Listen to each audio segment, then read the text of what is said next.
আপনাদের সামনে এই মুহূর্তে গান করতে চলেছে সেই বিখ্যাত শিল্পী মিস্টার রাহুল মন্ডল।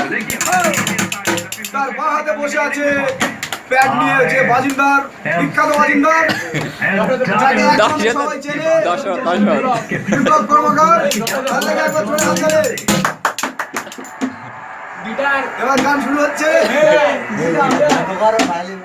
আমাদের গিটারে হাত নিয়ে আছে মাধবের একমাত্র বড়রাতি রাজু, সবাই চেনে, যার ৯৯টা মাল পড়ানো অলরেডি হয়ে গেছে। মাধব হালদারের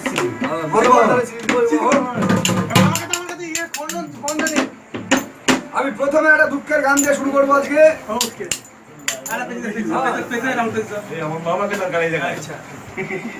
রাধে তুমি মিটলে কি নাচবা?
প্রথম গান শেষ করার পর এবার আমাদের আসল গান হবে।